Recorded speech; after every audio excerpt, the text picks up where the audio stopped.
जय हिंद दोस्तों। UP Ayush counselling stray vacancy round का जो सेकंड राउंड होना था उसका शेड्यूल आ चुका है। डिटेल में सारा कुछ चीज़ें मैं आपको बता देने वाला हूँ।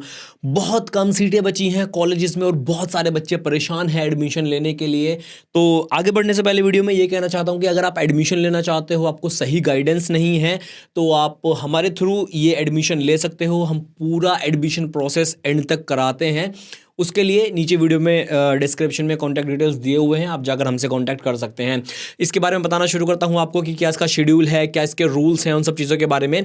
देखिए 11 तारीख से ये वाला जो राउंड है ये शुरू हो रहा है, 11 दिसंबर से। और ये जो राउंड, ये जो इसके 3 मेन जो चीज़ें हैं वो 12 तारीख तक चलेंगी। 11 से 12 तारीख को शाम को 6 बजे खत्म हो जाएगा। क्या क्या है? ऑनलाइन पंजीकरण, डॉक्यूमेंट्स, इन सब का जो डेट है वो 11 से 12 तारीख तक है, शाम को 3 बजे।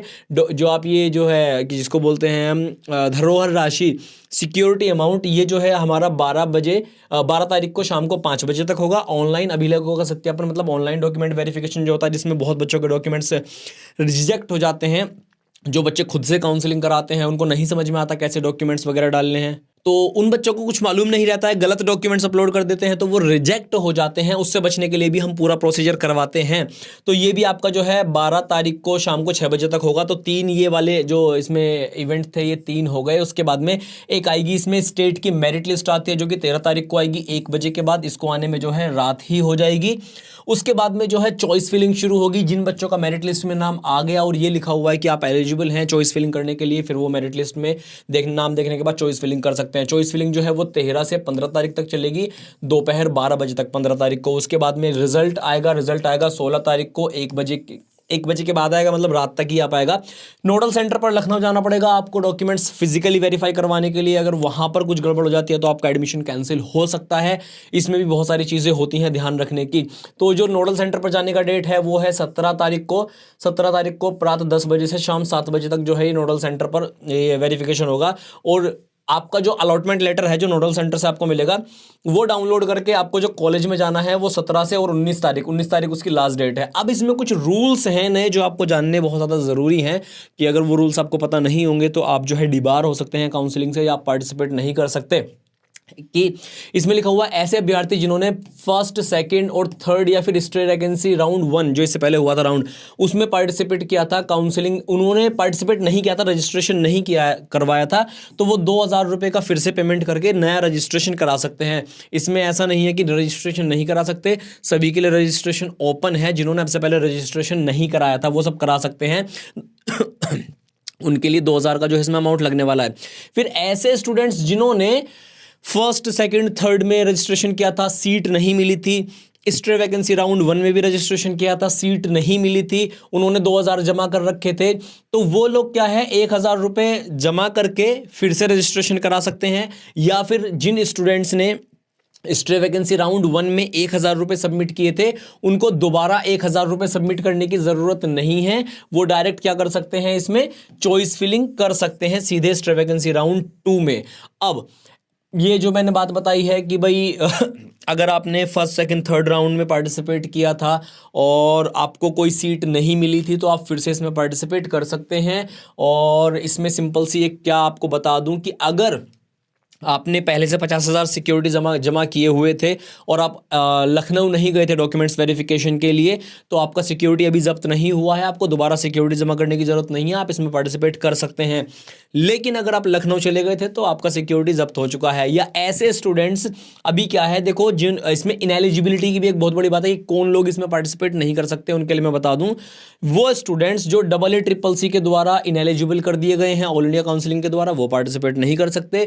या वो स्टूडेंट जिनको फर्स्ट, सेकंड, थर्ड या स्ट्रे वैकेंसी राउंड 1 में सीट मिल चुकी है, उनको अलॉट हुआ था कॉलेज, लेकिन उन्होंने नहीं लिया, छोड़ दिया, या जो भी बात है, वो स्ट्रे वैकेंसी राउंड 2 में पार्टिसिपेट नहीं कर सकते। इसमें रीशफलिंग का भी ऑप्शन नहीं है कि आपको स्ट्रे वैकेंसी राउंड 1 में कोई कॉलेज मिला था, सेकंड में पार्टिसिपेट करके फिर से उसको दूसरा चेंज करना चाहो तो ऐसा भी आप नहीं कर सकते। रीशफलिंग इसमें अनुमन्य नहीं है। इसमें कैंडिडेट ये मैंने अभी बताया, first, second, third round, stray vacancy round 1 में अगर कोई एलिजिबल को सीट मिल गई थी, एडमिट हो गया था, उसको इसमें स्ट्रे वैकेंसी राउंड 2 में ये रजिस्ट्रेशन करना उसको एलिजिबल नहीं है। और अगर आपने लखनऊ में जा करके अपने डॉक्यूमेंट्स का ये करवा लिया, क्या अभिलेखों का भौतिक सत्यापन करवा लिया, फिजिकल वेरिफिकेशन अगर आपने करवा लिया है तो आप, और फिर आपने सीट नहीं ली कॉलेज में जिसमें आपको अलॉटमेंट हुई थी, तो आपका ये जो 50,000 था या 20,000 था वो आपका जब्त हो जाएगा, वो आपको वापस नहीं मिलेगा। लेकिन अगर आपने नहीं करवाया है तो वापस आ जाएगा। फिर यहाँ पर कुछ जो रिजर्व्ड सीट्स होती हैं, आरक्षित श्रेणी, उनके लिए कुछ चीज़ें बताई हुई हैं कि अगर आपकी कोई मान लो कैटेगरी है, आप मान लो ओबीसी से बिलोंग करते हो, लेकिन आपको जो है ओबीसी सर्टिफिकेट आप जो है आपका गलत निकल गया, आपका वैलिड नहीं है, तो आपका सीट कन्वर्ट कर दिया जा सकता है अगर आप एलिजिबल हैं जनरल कैटेगरी पर एडमिशन लेने के लिए। एक तो ये सिनेरियो हो गया। दूसरा इसमें यह है कि भाई वो सीटें, मान लो कोई SC ST की सीटें हैं वो बच गई, उन पे किसी ने एडमिशन नहीं लिया या किसी भी वजह से वो खाली रह गई, तो उनको जनरल कैटेगरी में डालकर या ओबीसी में डालकर एडमिशन कराए जा सकते हैं।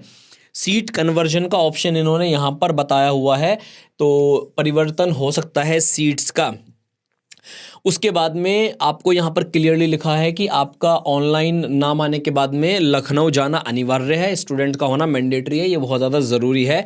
कोई भी डाउट्स प्रॉब्लम्स वगैरह रहेंगे अगर आपको यूपी आयुष काउंसलिंग से रिलेटेड, तो आप एडमिशन कराने के लिए हमसे संपर्क करिए। हम पूरा एडमिशन करा के देते हैं, पूरा काउंसलिंग करा के देते हैं। जिन जिन कॉलेजेस में सीट बची हुई है पूरी कोशिश रहेगी कि आपका एडमिशन हो जाए वहाँ पर।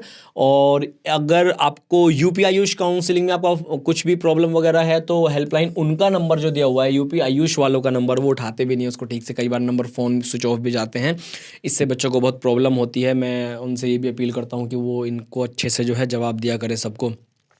तो इस वीडियो में इतना ही है। जिन जिन को एडमिशन कराने हैं वो संपर्क कर सकते हैं, शेड्यूल आ चुका है, ये लास्ट चांस है उत्तर प्रदेश में आपका एडमिशन लेने का। डिस्क्रिप्शन में कॉन्टैक्ट डिटेल्स हैं, आज ही जाकर संपर्क करिए। Bye bye everyone, take care.